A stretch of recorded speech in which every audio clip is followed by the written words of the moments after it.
your class will be held in the small TV room. Okay? We have a treat tonight. A comedian extraordinaire.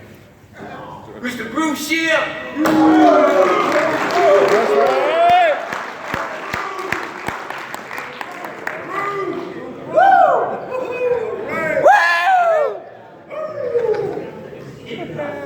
Hello, brethren. Peace be to you. Actually, my name is Dolphin. And I'm a 3-time graduate of the ARC.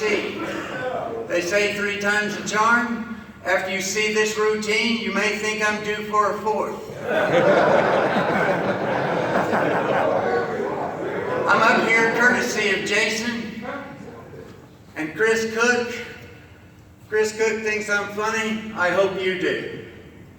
I'm a schizophrenic, bipolar, schizoaffective, dyslexic, psychopathic sociopath.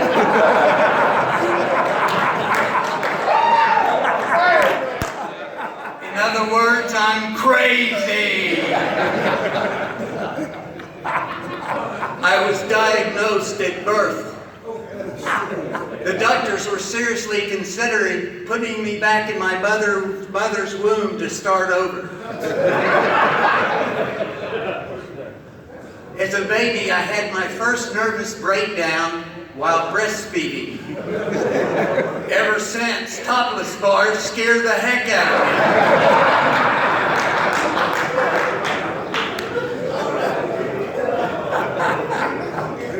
me. Sometimes I do things too extreme, over the top, too intense. I remember my dad had me carve the turkey for Thanksgiving, and I used a chainsaw. Mom must have overcooked the turkey because I broke the chain off the saw. I have extreme paranoia. What are y'all looking at? I further became defective when we didn't do things together as a family. They did. I was the inspiration for the movie Home Alone.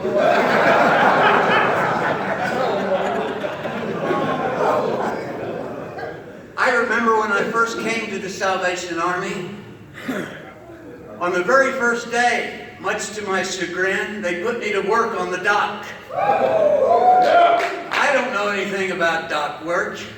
This guy comes up to me and he says, "Hey buddy, you know how to operate a dolly?" And I said, "I don't know about operating her, but I sure would like to have her autographed."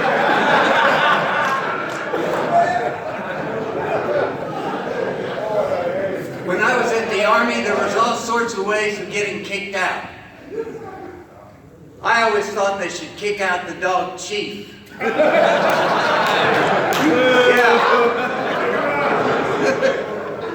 Right.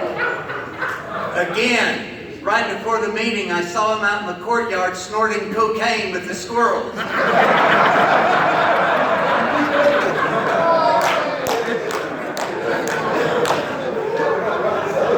I can just see Bookman trying to get a urine sample.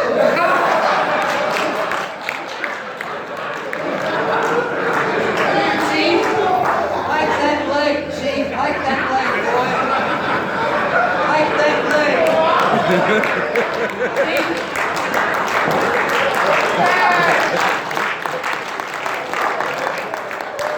Come back here, Chief. Don't you go near them squirrels. Come here, boy. Come here. Attaboy, hike that leg. Now look, I'm not going to milk that thing like a cow. Just think, fire hydrant. I got it.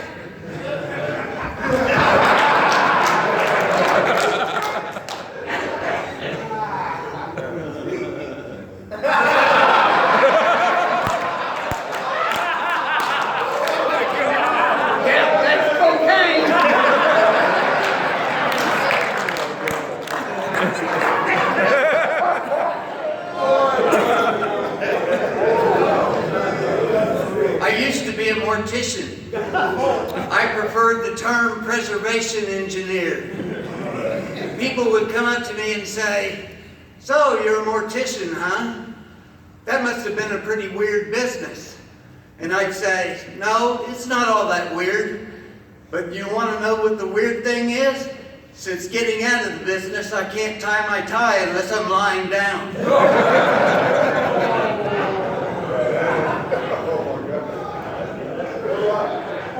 I like to carry a stepladder down to the police station.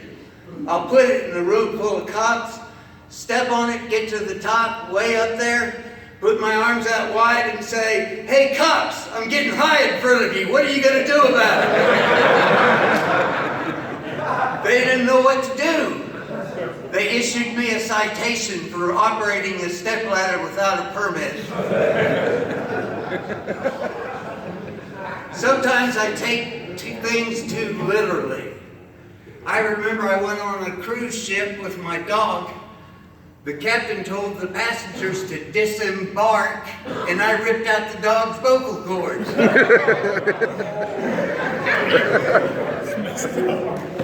I broke a mirror in my house this morning. I'm supposed to get 7 years bad luck. It's a good thing I got a lawyer. He's going to get me off in 3.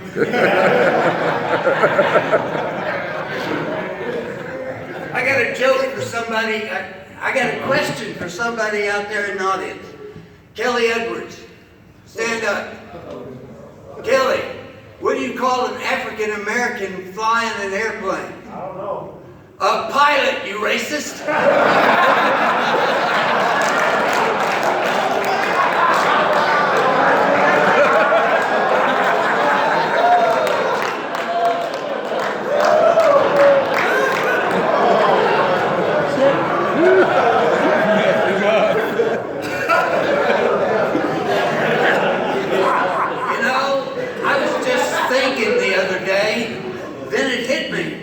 That's what my problem was.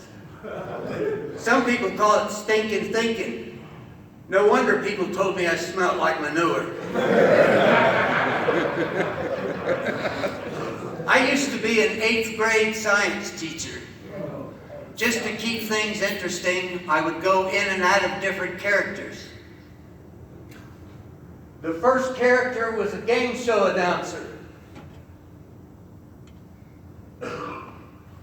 Yes, kids, today is Science Quiz Day, where you will answer questions to earn one of these fabulous prizes. A brand new pencil, and this poisoned apple you tried to pass off to the teacher.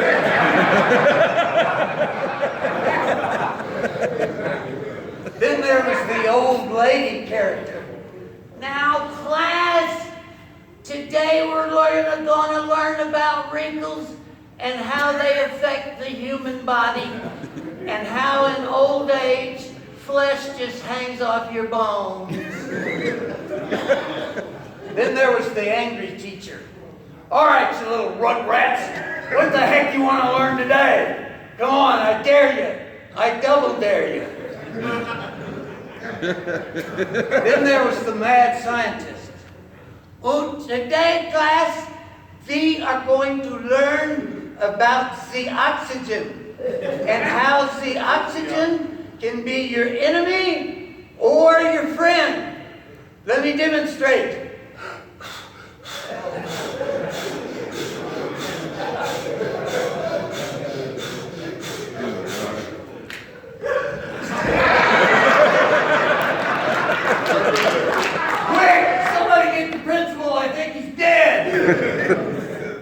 I think he killed himself with the oxygen.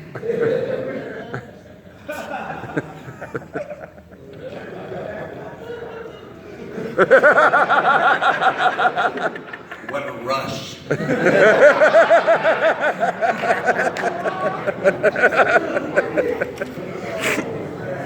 I was walking down the street the other day and I saw a guy with prosthetic legs, but real feet.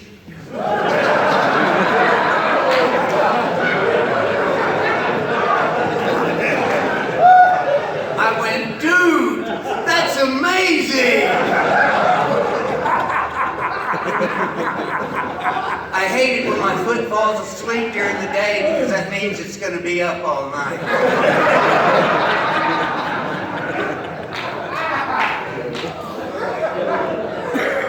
I own the world's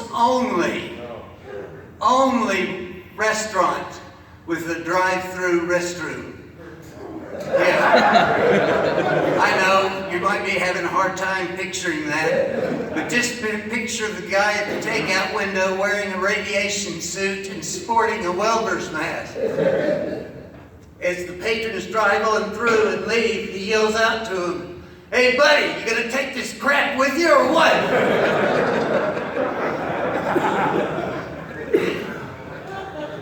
I went on a job interview the other day, and right in the middle of the interview, I stopped the guy and said, "Let me ask you a question.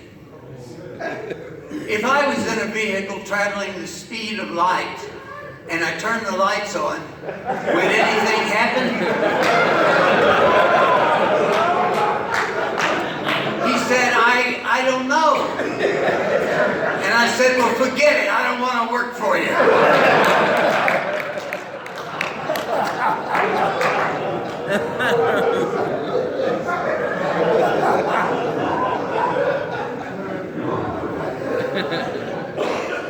I remember the time I was at the morning breakfast devotion. Major McFarland was going on and on and on.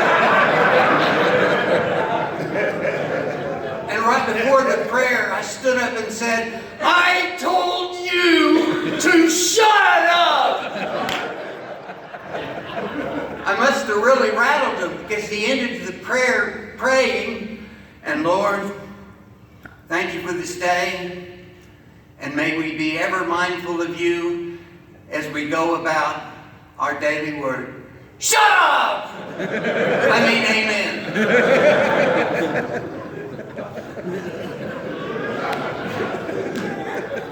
I used to work for the government in the anti-terrorism department. I had the ingenious idea to train cats to suicide bomb. It was ingenious because for every one cat bombing, you'd get 8 more because cats have 9 lives.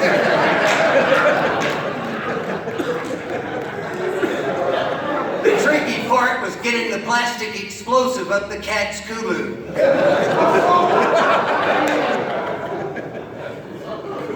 I was visiting not too long ago, and I saw this young kid. His name was Alex. I don't think he's here anymore. But I went up to him and I said, "Alex, what happened, man?" He said, "Oh, man, me and this chick went on a meth binge and all heck broke loose." And I said, "Man, that's too bad. But I know how you're kind of feeling. I married a crackhead." And he said, "What do you think's worse, a crackhead chick or a meth head chick?" And I said, "The meth head chick, because you got to put up with her for days."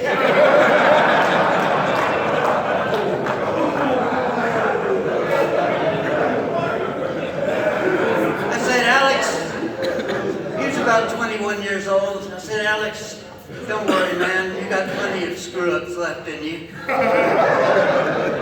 And besides, there's always other chicks. You got the alcohol chick, you got the heroin chick, you got the psychedelic chick, you got the upper chick, you got the downer chick, you got the in-betweener chick." And he says, "What's an in-betweener chick?" And I said, "That's a chick sitting on the fence just waiting to screw up."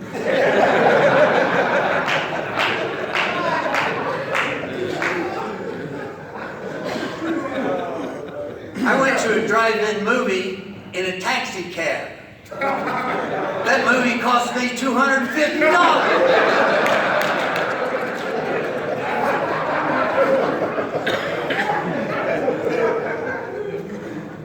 I had the neatest sandbox in my backyard. All of the neighborhood kids would come over and play in it. One day I filled it up with quicksand. I was the only kid left in the neighborhood, eventually.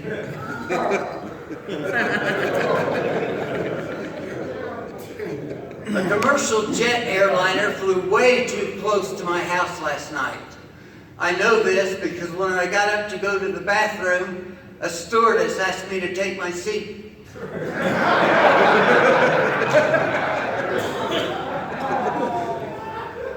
Have you ever heard of the expression, the Great White Hope?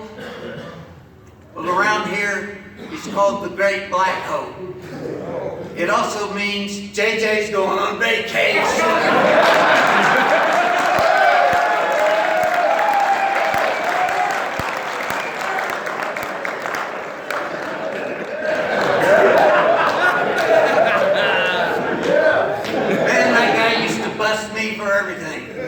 I remember I had this collared shirt with 3 buttons. The bottom 2 you had to keep buttoned at all times. I was walking past JJ and he called me out on it. He said, "Mr. Dolphin, button that shirt." And I said, "But JJ, I lost a buttonhole."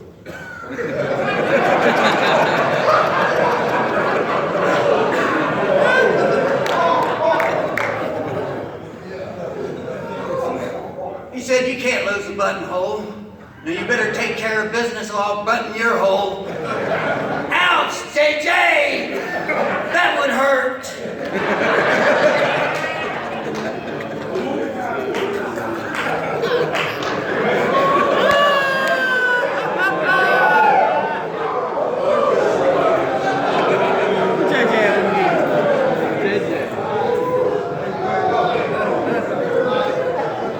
This is a true story.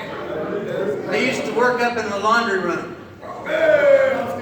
Back then, they had a rack in the shower sink area. That's where all your paper, your towels and your face towels were put up so the guys could get them as they needed. It was late one night. Everybody had gone to sleep. About 12 o'clock. I was putting up the towels and the face towels. And this guy comes in and he takes one face towel. And he leaves. And I'm like, where's this guy going?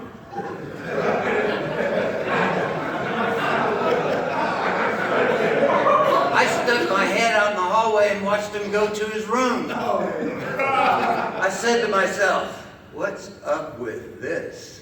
He's not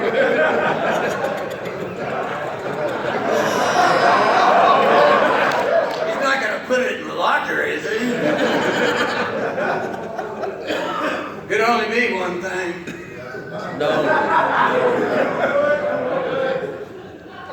I went to JJ the next day and I said, "JJ, what do I do about a guy that does something like that?"